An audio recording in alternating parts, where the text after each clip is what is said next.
नमस्कार, मैं आश्रुति वोहरा और आप देख रहे हैं नेक्स्ट न्यूज। उत्तर प्रदेश में इस वक्त सियासत एक अलग ही मोड़ ले रही है। उत्तर प्रदेश में भारतीय जनता पार्टी बनाम समाजवादी पार्टी की जो स्थिति है वो लगातार आग की तरह बढ़ रही है। अखिलेश यादव इस बार लोकसभा चुनाव में 37 सीटों पर जीत दर्ज कर चुके हैं और वहीं सामने भारतीय जनता पार्टी मात्र 33 सीटों पर जीत दर्ज करके बैठी है। या यूं कहें कि जीत की राह पर तो चली, लेकिन पूर्ण तरह से जीत को हासिल नहीं कर पाई। एनडीए की बात करें तो 36 सीटों पर एनडीए ने इस बार कहीं ना कहीं सिमट कर उत्तर प्रदेश में रहती नजर आई है। वहीं दूसरी ओर अगर इस बार कुछ नेताओं की बात करें, कुछ चेहरों की बात करें, कुछ ऐसे चेहरों की बात करें जो भारतीय जनता पार्टी में मौजूद तो है लेकिन कब बीजेपी का साथ छोड़ दे, इसके कयास लगातार तेजी से लग रहे हैं। हम बात कर रहे हैं केसरगंज से पूर्व सांसद भारतीय जनता पार्टी के टिकट पर लड़ने वाले बृजभूषण शरण सिंह की। जी हां, बृजभूषण शरण सिंह केसरगंज से पूर्व सांसद रह चुके हैं और इस बार केसरगंज की सीट से उनके बेटे करण भूषण सिंह को चुनावी मैदान में उतारा गया था। करण भूषण सिंह की चुनावी राह कहीं ना कहीं अगर आपको बता दे तो डावाडोल रही है। जब से करण भूषण सिंह सांसद बने भी हैं तब से भी करण भूषण सिंह ने ना तो सांसदी की शपथ ली, न ही केसरगंज की जनता से जाकर संवाद किया। बृजभूषण शरण सिंह ने हालांकि उनके जीत के बाद कहीं ना कहीं बेहद खुशी जताते वो नजर आए थे और कहीं ना कहीं दुख इस बात का जताते नजर आए थे कि भारतीय जनता पार्टी ने बृजभूषण का टिकट काट लिया था। भारतीय जनता पार्टी ने बृजभूषण शरण सिंह को केसरगंज से टिकट नहीं दिया। मुद्दा ये बना कि कहीं ना कहीं जो पहलवानों का उनकी जो एक राह चल रही थी, महिला पहलवानों ने जिस तरह से आरोप लगाए थे बृजभूषण शरण सिंह पे यौन शोषण के, उन्हीं आरोपों के चलते दिल्ली हाईकोर्ट में बृजभूषण की सुनवाई चल रही थी। लेकिन सुनवाइयों का दौर धीरे धीरे उनके खिलाफ होता गया। भारतीय जनता पार्टी ने कहीं ना कहीं बृजभूषण को टिकट नहीं सौंपा, लेकिन टिकट परिवार में ही रखा। परिवार में टिकट रखा, परिवार में टिकट बांटा, क्योंकि जाटों को साधने में जो कमाल बृजभूषण शरण सिंह करते नजर आते हैं, राजपूत वोट बैंक को साधने में जो कमाल बृजभूषण शरण सिंह करते नजर आते हैं, वो कमाल कहीं ना कहीं बृजभूषण के ही नाम पर उनके बेटे करण भूषण सिंह करते नजर आए थे। और कहीं ना कहीं ये हुआ भी। केसरगंज की सीट से करण भूषण सिंह ने जीत दर्ज की और जीत दर्ज करने के बाद उनके ऊपर जो तमाम आरोप चल रहे थे, उन आरोपों के चलते करण भूषण सिंह ने सांसदी तक की शपथ नहीं ली। हालांकि अब कहीं ना कहीं सांसदों ने जो शपथ इस बार सदन में ली है, उसके बाद तमाम बिल कहीं ना कहीं पेश हो रहे हैं। इसमें से एक बिल है वक्फ का।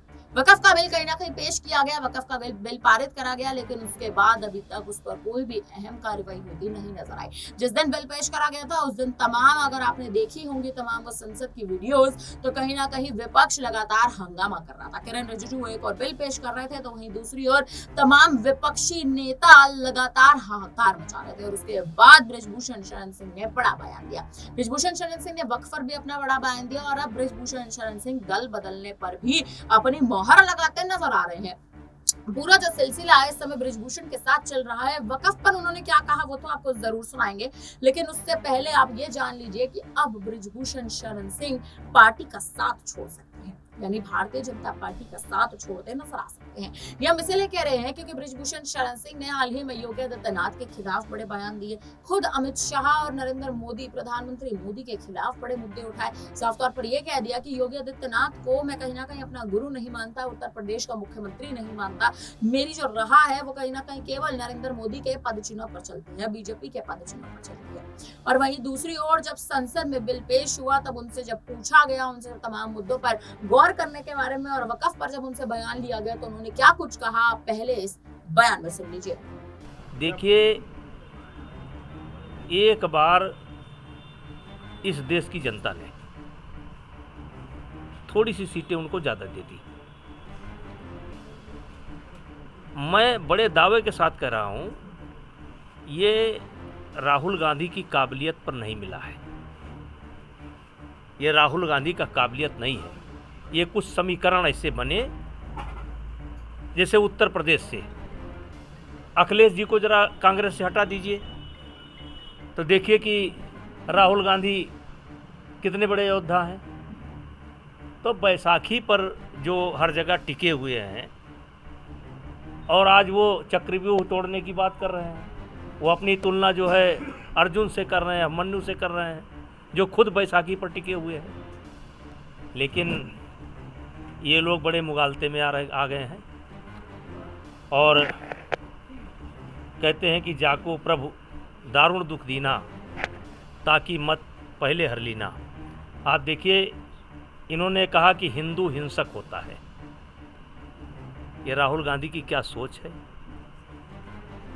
क्या उनके विचार हैं, उनका सलाहकार कौन है, वो स्वयं पछताएंगे। उन्होंने कहा हिंदू हिंसक होता है। क्योंकि ये चुनावी शोर था, ये मामला दब गया, लेकिन आने वाले समय में बड़ा मामला बनेगा। हिंदू हिंसक नहीं हो सकता। तो राहुल गांधी क्या बोलते हैं, उनके कुछ लोग हैं जो वामपंथी विचारधारा से जुड़े हुए लोग हैं, उनकी स्पीच तैयार कर देते हैं, वही वो बोलते हैं। मैं नहीं समझ पा रहा हूं कि किस मंशा से ये नजूल विधेयक लाया गया, और या तो बहुत अच्छे से जानकारी प्राप्त करने की कोशिश नहीं की गई, और जो मंशा दिखाया गया कि जो इस पर जो है सरकारी कामकाज होंगे या सरकार अपने उपयोग में लेगी।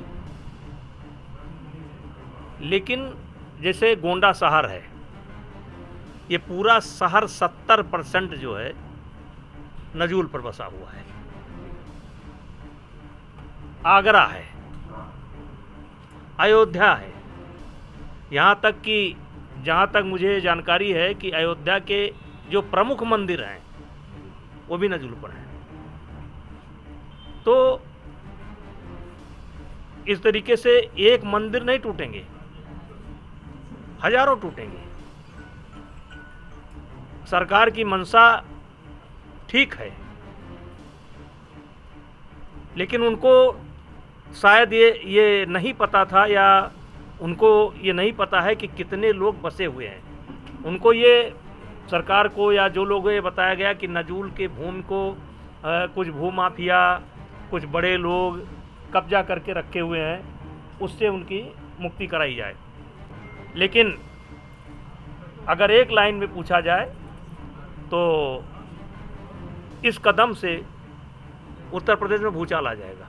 तो सुना आपने, बृजभूषण शरण सिंह तमाम बड़े मुद्दों को उठाते नजर आए, और अब वही बृजभूषण शरण सिंह क्या आने वाले समय में पार्टी का साथ छोड़ देंगे, ये वो अहम मुद्दा है जो लगातार उनके नाम पर अब उठाया जा रहा है। उनके बेटे करण भूषण सिंह पर पहले ही आरोप चल रहे हैं, कहीं ना कहीं उस काफिले ने लोकसभा चुनाव के दौरान जिस हिसाब से उन 3 बच्चों को बुरी तरह से रौंद दिया था, और उसके बाद भारतीय जनता पार्टी ने कोई एक्शन नहीं लिया था।